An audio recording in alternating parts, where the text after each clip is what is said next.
Hello dear students. Today I'm going to continue chapter 4 of Organization of Commerce and Management Standard 12 Commerce Organizing. Under that we completed different points related to the organization. Lastly, in last session and lecture we completed that steps for the process of organization. Yani we discussed 7 different steps towards the organization process. If you want to start the better structure, yani you want to build up the better structure, we have to follow that 7 different process related steps. Last का आपको मैंने discuss किया जो आपको दिख ही रहा है, that is organisational chart. That was the last one. Now let's move to the another point, how to build up, how to make or how to start or prepare the structure of an organization. In short, here I will start and give the information related to the some of the kinds or some of the types of the organization. Her unit में एक ही type का organisation structure नहीं चलता है. अगर आप railway चला रहे हो तो उसका स्ट्रक्चर अलग हो. ये तो सेंट्रल गवर्नमेंट की बात है, इसमें हम नहीं बोल सकते. लेकिन सिंपल चीज़ ये मैं बताना चाहता हूँ कि अगर आपका कोई एक बड़ा बिजनेस है, if you will sometime happens कि you want to start that type of the small business, right, but you will be in future may be expand your business in a giant और beginning. तो ये मैं बताना चाहता हूँ कि when the business unit starts उस time पे ऑर्गेनाइजेशन स्ट्रक्चर अलग होता है. जब वो बड़ा हो जाता है उसके बाद उसका स्ट्रक्चर बदलना पड़ता है. सिंपल चीज़ है कि आपके बिजनेस के हिसाब से आपको आपका स्ट्रक्चर बनाना पड़ता है. तो let's start with the structure of an organisation. कौन सा स्ट्रक्चर कौन से यूनिट में सूटेबल है वो भी इंफॉर्मेशन आपको यहाँ मिल जाएगी. So here some of the basic information related to the structure of an organisation. Effective management, मैंने कल ही बोला था, मीन्स हमारे लास्ट लेक्चर में भी, if the management effectively work and if the structure is good then success is very near. In short आपको यही मालूम करना है कि अगर आपका स्ट्रक्चर अच्छा है, मैनेजमेंट अच्छा काम कर रहा है, इफेक्टिव मैनेजमेंट है, स्ट्रक्चर अच्छा बनेगा तो आप अच्छा आउटपुट दे सकोगे in the sense of the profit, in the sense of the production और योर सर्विसेज. तो effective management depends on ideal organisation. A simple one line thing is that अगर मैनेजमेंट अच्छा है वो अच्छा आउटपुट देगा ही, लेकिन वो टोटली डिपेंड है आइडियल ऑर्गेनाइजेशन पर. यानी group of the people, your objectives, to whom you are passing the authority, to whom you are giving the responsibility, right. ये रिपीट हो रहा है, आपको मालूम है. आपको लगेगा सर तीसरी चौथी बार, हाँ ये आएगा, इन फ्यूचर भी ये कंटिन्यू रहेगा क्योंकि ग्रुप ऑफ पीपल से ही तो ऑब्जेक्टिव अचीव होते हैं. So simple ideal organisation is there. The structure of the organisation indicates types of organisations. यानी जब स्ट्रक्चर आए, actually the name particular organisational structure हम बोलते हैं. सो उसके हिसाब से हम जाए तो स्ट्रक्चर कुछ नहीं है, स्ट्रक्चर एक ऐसा पर्टिकुलर टाइप है जो अलग अलग बिजनेस के लिए अलग अलग चाहिए. तो यहाँ पर स्ट्रेट फॉरवर्ड बोला है, structure of organization indicates the types of organization. One mark question. The nature, size and responsibility of business unit and its classification decides the type of organization. Another one more question, how the structure of organization is decided? It is decided on the basis of the nature, on the basis of the size and responsibilities of business. आपका business का nature कैसा है ये हमने introductory part में देखा है. Business का नेचर कैसा है, how it will be helpful और it is helpful to the society. अरे स्वाभाविक है તમે લોકો बिजनेस स्टार्ट करो जो to on the profit, right, but उसका साइज मैटर करता है, राइट. उसकी रिस्पॉन्सिबिलिटी, जो बिजनेस में जो लोग हैं उनका काम क्या है towards the society, right, towards the employees, towards the government, वो सब राइट इन्फॉर्मेशन है. तो ये टोटली नेचर, साइज और रिस्पॉन्सिबिलिटी ऑफ बिजनेस के ऊपर डिपेंड करता है. And also it is classified और classification is decide on the base of type of organisation. कौन सा टाइप है बिजनेस का, कौन सा टाइप आप फॉलो कर रहे हो उसके ऊपर डिसाइड करता है. तो here the 5 different name of the structure. This is the list of the structure of an organization. In simple words, types. First one, linear organization. Second one, functional organization. Third one, formal organization. And fourth one, informal organization. ये 4 वर्षों से चले आते हैं, right. Formal informal कुछ ही सालों से पहले इंट्रोड्यूस हुआ है, एक्चुअली था लेकिन उसका कुछ नाम नहीं था. और लास्टली जो न्यूली एडेड है दैट इज मैट्रिक्स, वो प्रोजेक्ट के हिसाब से वो स्पेशली है. सो ये जो 5 मैंने नाम दिए वो सिर्फ याद रखने के लिए नहीं है. You have to follow in future if you are going to start any type of the small और big business, if you are the MD of the one company, if you are the manager of the one company. I hope कि आपकी खुद की company हो, CEO of the company, वो जो भी है उन सब का जो काम है वो यहाँ से डिसाइड होगा. लेकिन पहले दो, linear and functional, right. Linear that is in simple words, मैं आपको बता दूँ, लाइन वाइज, एक के बाद एक, एक के बाद एक के बाद. Functional on the basis of the work. आगे जाते हैं, फिर धीरे धीरे सबको डिटेल में देखेंगे. नाउ हम स्टार्ट करते हैं आज यहाँ से, linear organisation. So here the first structure of an organisation और kind of type that is linear. What does it mean? Linear line? Yes, it is line. See how. Linear organization is the most simple and ancient type of organization. सबसे पुराना organization का type है. एक mark का question. Which is the oldest form of? Which is the oldest form of or type of organization that is linear? तो यहाँ लिखा हुआ है most simple and ancient type. यानी सिंपल भी है, आप सीधी तरीके से इसको समझ लेते हो. अगर ऑर्गेनाइजेशनल चार्ट रखा होगा तो आपको मालूम पड़ जाएगा कि ये कौन कहाँ से कौन रिस्पॉन्सिबल है, कौन सा काम करते हैं. Next one under this, since many years it has been used in army. Another question, where the particular linear organization is mostly useful, that is in army. Army आपका मालूम है ऊपर से लेके नीचे तक सब पोस्ट अलग अलग होती है. डिफेंस मिनिस्टर के स्टार्ट करके कैप्टन तक, उसके नीचे भी होगा, उसके ऊपर भी हो सकता है, कुछ भी, राइट. वो पूरा है. हम तो ब्रिगेडियर जानते हैं, right. Lieutenant colonel, colonel, major, कई कई अलग अलग प्रकार के उसके होते हैं. हम उसमें नहीं जाते डीप में, राइट. लेकिन आप जाओ तो आपको मालूम पड़े कि आर्मी में ये चलता है, यानी कि they are in line wise, वो लाइन को फॉलो करते हैं. सो सबसे ज़्यादा पूछा गया क्वेश्चन, राइट, मैनी ईयर्स, सबसे ज़्यादा कौन से फील्ड में है, आर्मी में, right. And also because of the many years it has been used in army, so it is also known as army organization. ये दूसरा 3 मार्क का क्वेश्चन. એટલે આમાંથી 3 ક્વેશ્ચન તમારે આવી ગયા, right. In which field it is very useful, means mostly used in army, and another name of the linear organization, that is army organization. Also in this kind of the particular organization, we can say different type of the things are available. So in this kind of the organization, the centralization of power is done on top level. यानी कि जब भी linear organization होता है, right, तो power is in the hand of the top level, yani it is centralization. That's why I gave the basic information of centralization and decentralization in last session and also in my lecture video, right. मैंने उसमें बताया था centralization decentralization क्या है. Centralization means one person has the all powers and he will give only orders, and decentralization, that means के the powers are passed on as per the responsibility, as per the post. तो यहाँ पर linear में याद रखो, the power, the centralization of power is done on top level.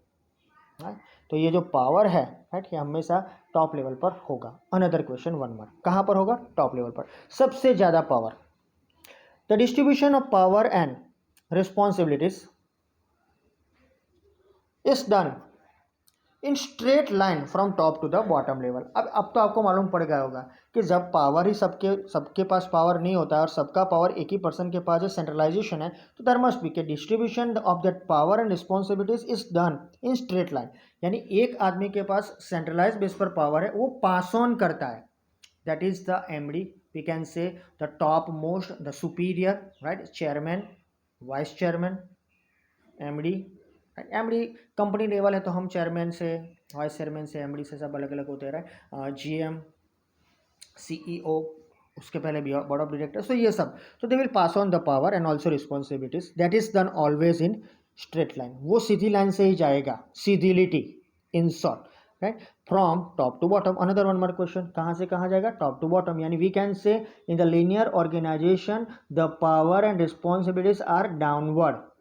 नीचे ही जाएगा ना, नीचे वाला ऊपर तो कोई अथॉरिटी दे नहीं सकता ना, ये कॉमन चीज़ है. फ्यून कभी अपने ऊपर वाले को ऑर्डर तो नहीं ही करेगा, ये कॉमन चीज़ है, राइट. अगर ये ऐसा समटाइम इट हैपन्स कि in some of the units ऐसा होता है, तो दैट इज़ नॉट गुड.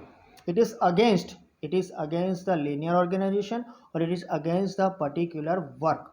नहीं होना चाहिए, because we are following that type of the structure where linear organisation is there ना. So why you are giving that orders और why you are giving the authority to that person who is not eligible. Sometime it happens.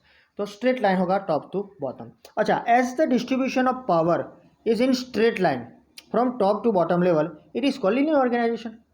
अरे simple है ना, अगर एक mark का question आता है व्हाट इज लीनियर ऑर्गेनाइजेशन, उसका दूसरा नाम है आर्मी ऑर्गेनाइजेशन, और उसको लाइन ऑर्गेनाइजेशन भी बोला जाता है, तो what does it mean? The reason it is linear organisation, the distribution of power is in straight line, सीधी लिटी में पावर जाता है from top to bottom, that's why it is linear. Very simple meaning. So ऊपर से नीचे top to bottom एक ही लाइन में पावर जाएगा, रिस्पॉन्सिबिलिटी जाएगी, that's why it is known as top level management. In this particular linear organisation each employ is answerable, यानी he is accountable and answerable to his और her superior authority. मैं किसको answer दूंगा? मेरे superior को। I will not give the answer, I am not answerable to my lower level. मैं peon को जवाब नहीं दूंगा, मैं किसको जवाब दूंगा? I will answerable to my superior only. और व्हेन आई ज्वाइन, ओके, जब मैं मेरी जॉब स्टार्ट करता हूँ उसी समय मुझे मालूम पड़ जाता है कि मेरी रिस्पॉन्सिबिलिटी क्या है, and to whom I am responsible. मैं किसके लिए काम करता हूँ वो मुझे मालूम है, मैं किसको मेरा काम सौंपूंगा वो भी मुझे मालूम है, सब कुछ पहले मालूम पड़ जाता है। You are answerable to your superior. तो यहाँ पर भी ऐसा ही है। In the particular linear organization employee is answerable to his और हर सुपीरियर अथॉरिटी, उसके ऊपर वाले को ही वो आंसरेबल है। अनदर वन मार्क क्वेश्चन ये वाला, टू हुम ही और शी इज आंसरेबल, यानी वो किसको आंसर देगा, वो अपना काम किसको रिपोर्ट करेगा? Superior authority. In this type higher degree of power can be seen on top level and lower amount of power is seen on the bottom level, यानी those who are at the higher level, those who are at the top level, they have more powers, but those who are lower level they have less power, यानी कि power, amount of power is seen lower और less in the lower level और bottom level. तो ये तो एक simple चीज हो गई ना समझने के लिए कि जो लोग ऊपर काम करते हैं उनके पास पावर ज़्यादा है, जो लोग नीचे काम करते हैं उसके पास पावर कम है। ये तो सभी यूनिट का फंडा है, इसमें कुछ नया नहीं है, लेकिन याद रखो इसे हम बोलते हैं लीनियर ऑर्गेनाइजेशन। तो you can say linear organization means top level has more powers, lower level has less powers. Now सबसे ज्यादा 2 या 3 मार्क में जो क्वेश्चन पूछा गया है, मैंने बोला था सेक्शन सी ए डी में भी ये क्वेश्चन आएगा, सबसे ज्यादा जो क्वेश्चन पूछा गया है, explain the meaning of linear organization with its formation, right. So once again explain the line organization with its formation, उसका फॉर्मेशन कैसे होता है, बनता कैसे है, let's see. In this type of organization entire business unit is classified in different department.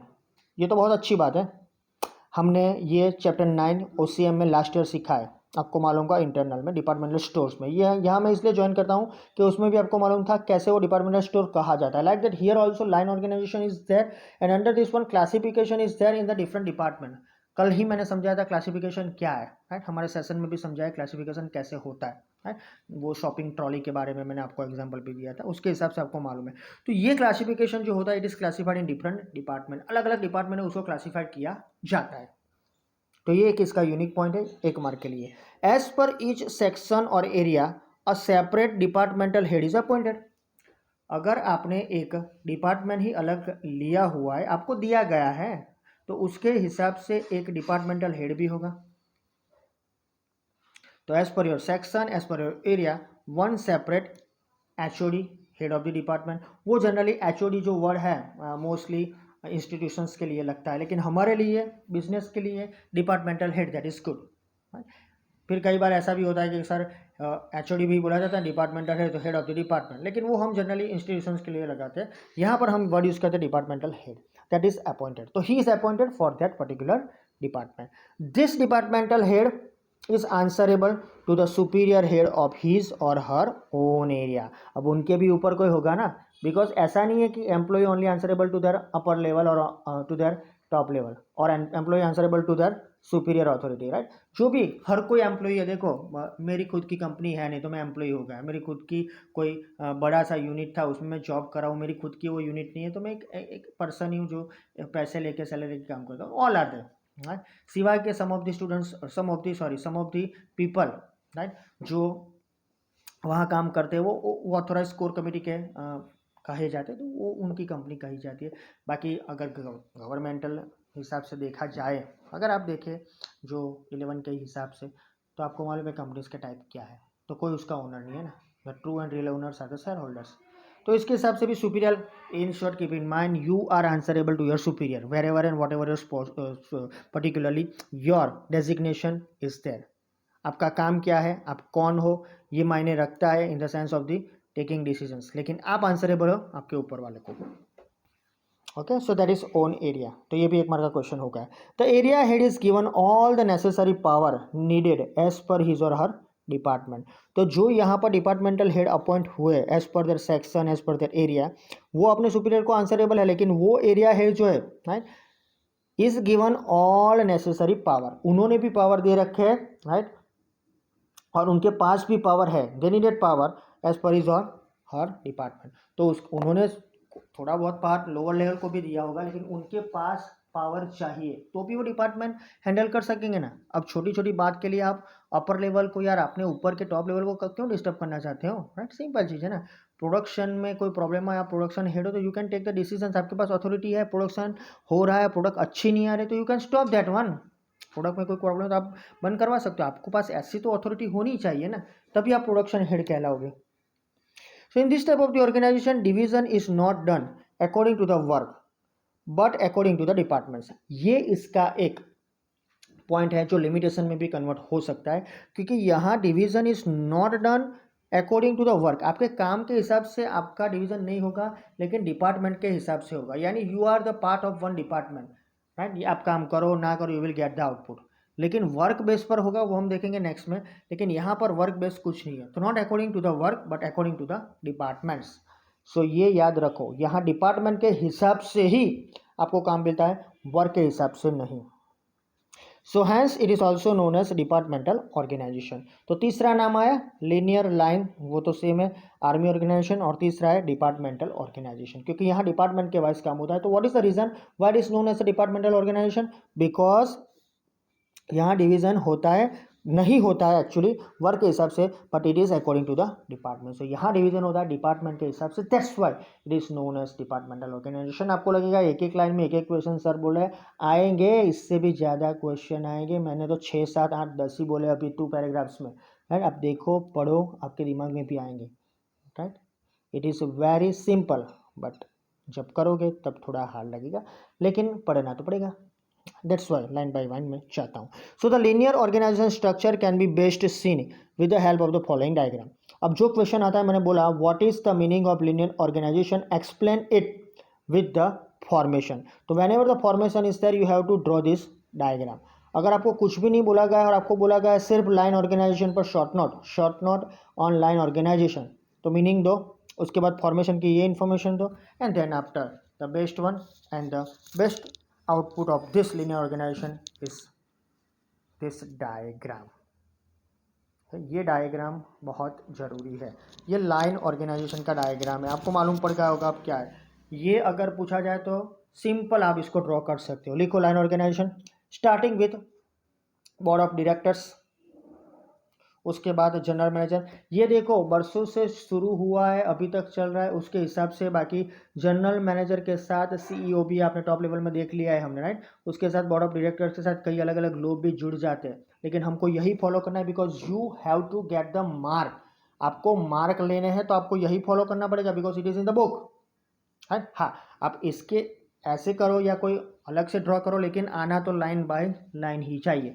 अच्छा, आप इसमें कुछ और भी ऐड कर सकते हो, ऐसा नहीं है आपकी सोच ऐसी हो कि बोर्ड ऑफ डायरेक्टर से उसके साथ एमडी नहीं कर सकते, कर सकते हैं, राइट, वो एक पार्टी है, लेकिन उसको साइड में रखो इसके बाद पर। लेकिन ये जरूरी है बोर्ड ऑफ डायरेक्टर्स होना चाहिए because you will get the marks on the basis of the board. अगर आप कोई दूसरी जगह ऐसे ही कॉमन में आप चाह रहे हो तो आप कुछ भी बोल सकते हो, बोर्ड ऑफ डायरेक्टर्स एमडी होते हैं, राइट, कोई भी वो टॉप लेवल में से आप ले लो।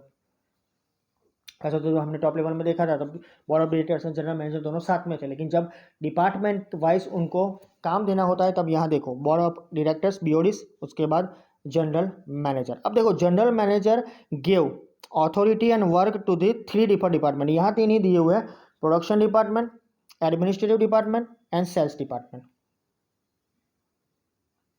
तो આ ત્રણ વસ્તુમાં ડિવાઈડ થયેલું છે, simple. So you have to divide this particular line organization and linear organization, you have to divide यानी एज अ पर्टिकुलर फॉर्म इनको 3 में बेचा गया है। अब वन बाय वन हम देखते हैं। पहला वाला अंडर द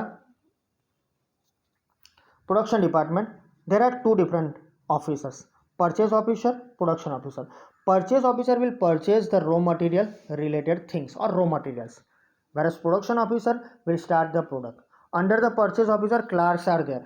एक ही क्लार्क लिखा है, हम एक लिखेंगे लेकिन एक से ज़्यादा भी हो सकते, तो क्लर्क, ये क्लर्क इनवॉइस इसको फॉलो करता है, right, giving the entries of that invoices और other things, right, related to that purchase only. Production officer है, इनका वर्क क्या है हमें नहीं देखना है, आपको यहाँ यही याद रखना है कि कौन कौन से लोग हैं. प्रोडक्शन ऑफिसर अंडर देम, अथवा कदाच एक थी વધારે હોય તો otherwise under him supervisor is there, under supervisor foreman is there, और under foreman workers are there. और यहाँ देखो एक नाम रहेगा जॉबर्स, जो हमने बॉटम लेवल में दिखा था, लेकिन यहाँ पर इसको फॉलो करना. तो ये लोग प्रोडक्शन डिपार्टमेंट में होंगे.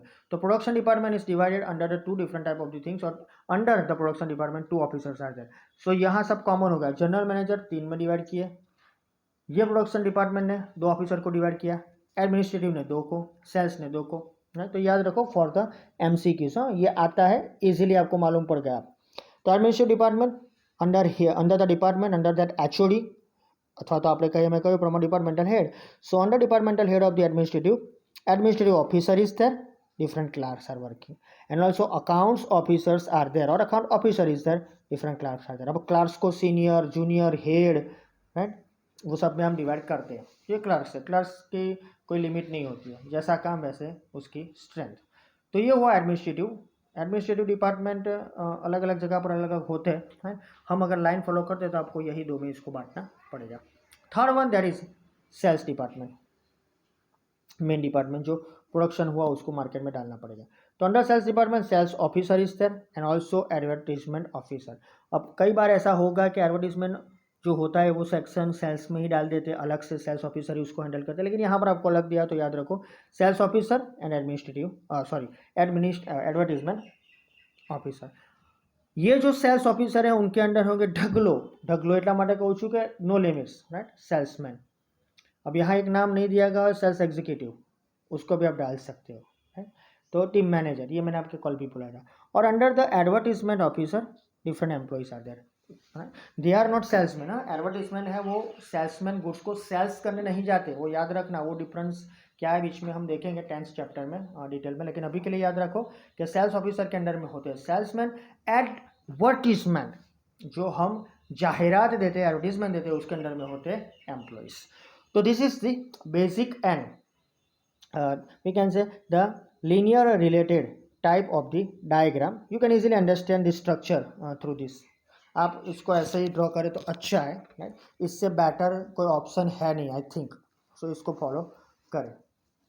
Now some of the basic information related to this particular figure जो आपने ड्रॉ किया हमने, ये उसके हिसाब से हम जाएंगे. अब याद रखो आपने यहाँ जो लिखा है वही, यहाँ पर गोखण पट्टी बोलते हैं ना, क्रैमिंग करके मत जाना, right.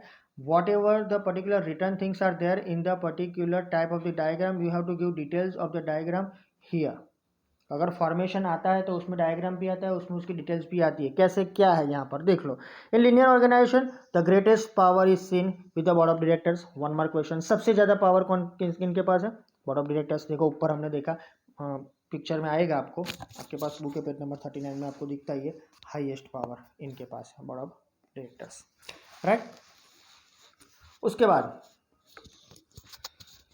They take policy based decisions. What is the work of this general managers के ऊपर के जो लोग हैं बोर्ड ऑफ डायरेक्टर्स, उनका काम क्या है, राइट. मैंने इसलिए बोर्ड ऑफ डायरेक्टर्स के बीच में जनरल मैनेजर डाला क्योंकि आपको माइंड में रहे कि जनरल मैनेजर यहाँ अलग सी काम करता है, अलग सी पोस्ट उनकी खड़ी की गई है. अभी के माहौल में वो पोस्ट हालांकि कई बिजनेस यूनिट्स में नहीं होते क्योंकि they are following that CEO. So board of director के पास सबसे ज़्यादा पावर और वो पॉलिसी डिसीजंस लेते हैं. The general manager is assigned necessary powers from them. तो यहाँ पर जनरल मैनेजर को पावर मिलेंगे ऊपर से, यानी कि बोर्ड ऑफ डायरेक्टर से. तो who will give powers to the general manager? Keep in mind board of directors. They will assign the GM. General manager is the main administrative head.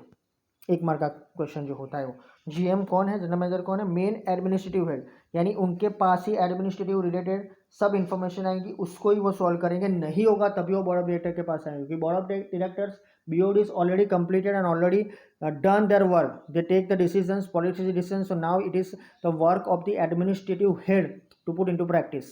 तो general manager एक ही है जो main administrative head कहलाए जाते हैं, whose work is to ensure that the lower employees follow the task and the decisions taken by the BOD.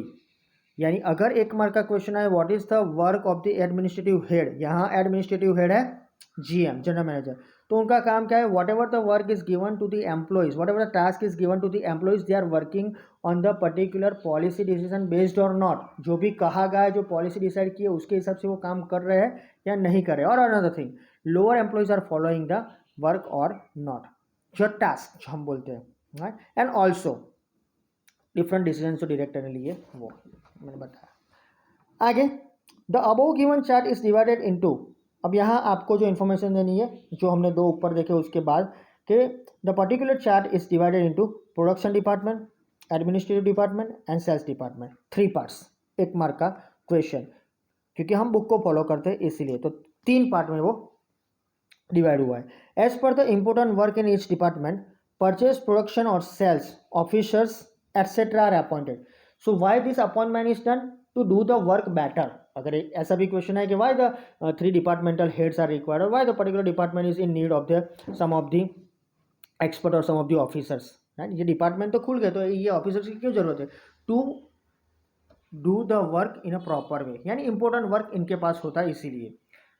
Decision तो दे दिया board of directors ने, जनरल मैनेजर ने डिपार्टमेंट के पर्टिकुलर हेड के पास से, ऑफिसर के पास चला गया है, लेकिन उनको प्रैक्टिस में रखने के लिए उनको कुछ काम करवाना पड़ेगा है. तो ये जो ऑफिसर्स है, such officers carry the entire responsibility of their own sections. अब यहाँ पर देख लो, ये जो प्रोडक्शन ये मेरे पास है, हमने ऊपर देखा प्रोडक्शन ऑफिसर्स थे, है ना, आपके पास में थोड़ी इन्फॉर्मेशन, ये प्रोडक्शन ऑफिसर, तो इनकी सब रिस्पॉन्सिबिलिटी है रिलेटेड टू प्रोडक्शन. अब ये कुछ नहीं काम कर रहा है तो इसकी रिस्पॉन्सिबिलिटी यही ऑफिसर की होगी. हालांकि ये डायरेक्टली उनके कॉन्टैक्ट में शायद ना भी हो, है, क्योंकि उसके ऊपर फॉरमैन है, सुपरवाइजर है, तो he will contact that person और ही और she will contact the supervisor. लेकिन इनको कैसे मालूम पड़ेगा ये काम नहीं कर रहा है? प्रॉपरली फीडबैक जाएगा तभी मालूम पड़ेगा. तो प्रॉपरली फीडबैक कौन देगा? Supervisor. It is depend upon the work of the supervisor. काम ठीक तरीके से होता है तो प्रॉपरली फीडबैक जा ही रहा है, समझ लेना. अच्छा, तो ये बात हो गई कि such officers carry the entire responsibility of their own sections. ये एक मार्क का क्वेश्चन, किसके पास सबसे ज़्यादा वर्क रिलेटेड रिस्पॉन्सिबिलिटीज है? ऑफिसर्स के पास, जो काम दिया है उसके हिसाब से. Who are included under such officers? Supervisors, foreman and clerks. ये देखा आपने, तीनों के तीनों है यहाँ पर, तो तीनों यहाँ है, etcetera related work is there. So such officers are giving some of the things works to their under those who are at the lower levels or those who are working under him. और वो कौन कौन से? ये तीनों. So under the particular foreman, ये जो काम करने वाले लोग हैं, यहाँ पर याद रखो ऑफिसर्स के अंडर में सुपरवाइजर है, उसके अंडर में फॉरमैन और क्लर्क है. तो अंडर फॉरमैन क्या है? Workers work. तो ऑफिसर के नीचे ये तीनों काम करेंगे, अंडर हुम द 3 पीपल और 3 this group of the people work officers. और फॉरमैन के अंडर में कौन काम करेंगे? Different type of the workers. याद रखना, यहाँ पर हमने क्लार्क्स इसलिए लिखा हुआ है क्योंकि दोनों का साथ में आ जाए, परचेस और प्रोडक्शन का, और सबका ले लेते हैं हम सब. तो जो जो ऑफिसर्स हैं उनके हिसाब से देते हैं. मैंने तो पहले का ही समझाया, सेकंड में भी ऐसा होगा और थर्ड में भी ऐसा होगा, है. तो those who are getting the work, they have to complete the work और task. So linear, we can say in this way we can say linear organization ensures power from top to bottom and responsibilities flow on from bottom to top level. तो ये याद रखो, एक mark का question कई बार exam में आ चुका है कि पावर ऊपर से नीचे आता है, लेकिन काम की रिस्पॉन्सिबिलिटी जो आपको दी गई है उसका जो आपको रिस्पॉन्स देना है, रिप्लाई देना है, रिपोर्टिंग करना है, वो बॉटम से ऊपर जाएगा. यानी power from top to bottom and responsibilities flows on from bottom to top. तो अथॉरिटी जाएगी ऊपर से नीचे, काम जाएगा नीचे से ऊपर. काम करोगे तभी ऊपर जाएगा ना. If you will not able to complete the work और if you are not going to complete the work in future, simple वस्तु છે, તમને ફરી એ કામ સોંપવામાં નહીં આવે. તો this is the information of the main and first organization structure, that is linear. Last line, some of the we can say every coin has 2 sides. हमने अच्छी साइड तो देख ली, अब 2 बुरी बातें देख लेते हैं इस फॉर्मेशन की और इस लीनियर ऑर्गेनाइजेशन की. Such kind of structure is more favourable where there is a small size of organization. तो ये कहाँ काम लगता है? तो ये काम लगता है सिर्फ स्मॉल साइज में, क्योंकि जब बड़ा यूनिट होगा तो लीनियर ऑर्गेनाइजेशन को आप फॉलो करोगे तो नीचे वाला काम करता है वो जनरल मैनेजर तक पहुंचते पहुंचते पहुंचते 6 महीने हो जाएंगे. ये फैक्ट चीज़ है, क्योंकि हजारों लोग काम करते हैं एक फैक्ट्री में. 500 समझ लो, हजारों छोड़ दो, 500 people are working in one unit. Under that 300 workers are working. अब अलग अलग यूनिट में सब काम करे, कौन क्या कैसे काम करे, उनको क्या हो रहा है, उनका प्रमोशन क्यों नहीं, उनका ट्रांसफर क्यों हो गया, वॉट एवर जो भी है वो ऊपर तक जाएगा. तब तक तो 3 6 8 महीने हो गए होंगे, साल भी खत्म होने को आया होगा. तो जो अच्छा काम करने वाला है वो भी चला जाए. तो ये स्मॉल यूनिट के लिए अच्छा है. अगर यूनिट बहुत कम है, 50 100 150, उससे ज़्यादा नहीं. ये मैं आंकड़े अपनी हिसाब से बता रहा हूँ. Whatever the information I am giving on the basis of the statistical data, that is only as per the particular things which are easily there in routine organizations, right. Entire unit में सब होता है छोटे बहुत में, that's why it is for small. तो ये याद रखो कि स्मॉल यूनिट के लिए जरूरी है. और एक मार्क का क्वेश्चन है, where the particular line organization is favorable, small size unit. And also the work area is also limited. काम भी बहुत कम है. आपका काम सिर्फ परचेस का है, सिर्फ रॉ मटेरियल का, सिर्फ प्रोडक्शन का, सिर्फ एडमिनिस्ट्रेटिव, यानी कि जो काम आपको सौंपा गया वही है. तो वर्क लिमिटेड है. And also the problems of control and discipline are limited. तो ये भी लिमिटेड है. तो अच्छा है ना कि डिसिप्लिन मेंटेन हो रहा है, तो अच्छा है. लेकिन यहाँ पर एक चीज़ सही है कि स्मॉल साइज बिजनेस है, वर्क रिलेटेड जो काम हो रहा है वो भी लिमिटेड है. और लास्ट लाइन खास याद रखो, the problems of control and discipline. Control तो सब जगह जरूर है, लेकिन यहाँ प्रॉब्लम है उसका, राइट, वो भी लिमिटेड है. यानी कम लोग हैं तो फिर कंट्रोलिंग की जरूरत भी नहीं पड़ेगी, आप फिर भी अच्छा आएगा. तो ये मैं पॉजिटिवली ले सकता हूँ, लेकिन डिसिप्लिन भी मेंटेन होगी. लेकिन बिजनेस यूनिट स्मॉल है, सो मे बी आउटपुट भी थोड़ा कम ही आएगा. तो you will not get the higher profit within the short time period. You have to move on, you have to expand your business. So ये थोड़ी बहुत इंफॉर्मेशन बेसिक थी, कहाँ ये फेवरेबल है. तो कई क्वेश्चंस इसके रिलेटेड आते हैं, तो उसके हिसाब से भी हम डिस्कस कर चुके. सो आज के लिए बस इतना ही. Today we discuss this structure linear, then after formation, and lastly the diagram with the help of that supportive information. In next session, I will start the second structure, that is functional organization. One of the best and good, right? वो काम के हिसाब से होता है, यहाँ department के हिसाब से होता था, वहाँ काम के हिसाब से होगा. Thank you. Stay at home, stay safe. Okay. और एज पर अवर डिस्कशन्स वैक्सीन जो ना લીધી હોય તો રજિસ્ટ્રેશન કરાવી લો. મે બી અત્યારે શોર્ટેજ હશે, પણ જગ્યા ત્યાંથી સવાર. Okay. Do not follow the statistical information which is provided in the different type of the news and newspaper. Okay. કશું થતું નથી. You have to just follow the instructions from the government only. Thank you.